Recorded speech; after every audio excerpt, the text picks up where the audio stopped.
All right, so it is week 4 of the fasting challenge. So we're gonna talk about insulin today. It's gonna be a short, brief one, but here's the deal. I'm on week 4 of a 12-week challenge. I am fasting for 1 full day every week, in my case Sundays, from Saturday night dinner to Monday morning breakfast, usually about 48 hours, 42 hours. So, talk about some of the other reasons in my past videos: autophagy, growth hormone, metabolism, those kinds of things. Let's talk about insulin, because this is the most important thing about fasting that most people do not understand. If you don't do this part right, the rest of it doesn't work. Insulin is a hormone that you've probably heard about. Diabetics inject insulin. But the problem with insulin, let me back up. So insulin is a hormone that regulates cells' uptake of nutrients. So basically, when your body produces insulin, it goes to your bloodstream, goes to your cells, it tells the cells, hey, absorb the nutrients in the blood right now. So that's going to be fats, it's going to be carbohydrates, it's going to be proteins, take it all in. Now, what happens if you eat all the time, you eat frequently throughout the day, like every couple hours, snacking here, snacking there. Anytime you put something in your mouth that contains calories, it's going to trigger insulin to be released into your body, and that's going to go to your cells and tell them to do the thing.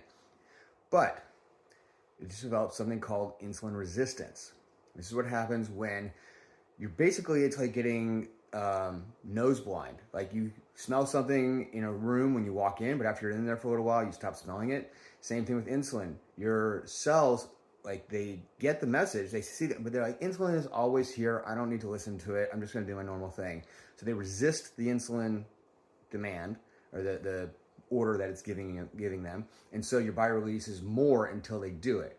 And what happens is that you have to release all this insulin to get your body to do what it's supposed to do. And in the meantime, you basically become obese. Your body just keeps absorbing more and more stuff, and it doesn't really listen to the insulin the way it should. It's called insulin resistance. So by taking some time not eating food, fasting, you reduce that insulin resistance. You kind of turn down the volume of that insulin, and your cells begin to listen to it again. And so it only takes a little bit of insulin to make them do what they want to do, and therefore you combat things like obesity. Now, this is where the people screw up. A lot of people do fasting. They'll do, I'm going to do a juice fast. Well, insulin is produced pretty much anytime you eat anything that's got any caloric value, but it's particularly anytime you have anything with carbohydrates. So what will happen is you're going on juice fast. So juice actually has tons of sugar in it. It's called fructose. Lots of natural sugars, which are not necessarily good or bad. But if you're not eating food, but you're drinking juice, you're triggering that insulin. And so you're defeating the purpose of the fast, because another thing that happens is a lot of the really important processes that I get from fasting, like autophagy and increased growth hormone, are downregulated by the presence of insulin. So basically, when you want your body to be burning fat and you release insulin, it stops burning fat.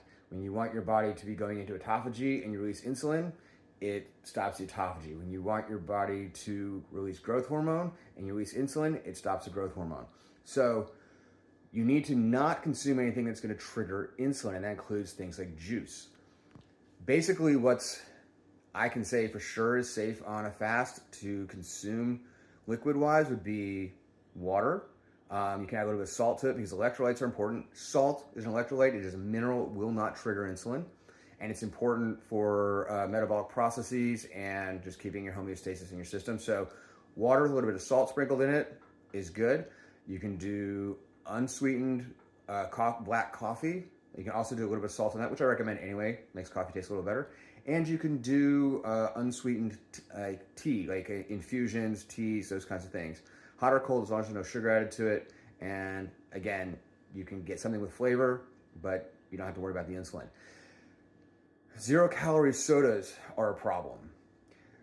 Different zero-calorie sweeteners have been shown to trigger insulin release even though they don't have calories. It fools the body into thinking it's sweet, and sweetness fools the body into releasing insulin, whether there's sugar present or not. So avoid zero-calorie sodas, diet sodas, those kinds of things. They have nice flavor, but they will defeat the purpose of the fast.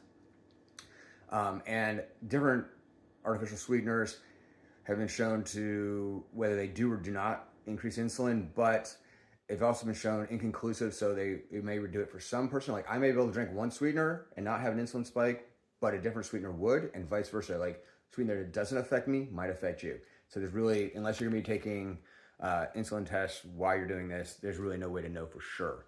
So the main point is basically when you're fasting, you need to be fasting. No such thing as a juice fast. It doesn't get done the goal. You know, things like, oh, we're gonna do a lemon cayenne pepper fast. No, that doesn't do the thing. Lemon juice still has sugar in it. It's still gonna trigger insulin. That's not accomplishing the goal. You need to actually be strict about this. Otherwise, there's no reason for doing what you're doing. All the other things you're trying to get from the process are wiped out. And that is probably the most critical thing I see people making a mistake when they're fasting. So, all right, that's it. That's fasting for week 4, 12-week challenge. And real quick, always check with your medical professional before embarking on a fast. Make sure that it's going to be healthy for you. There are people with certain medical conditions that are not recommended to fast. This is, you need a doctor's advice and supervision before you embark on something like this. I am not a doctor. So, that said, peace out. Y'all have a great week, and I'll talk to you next week.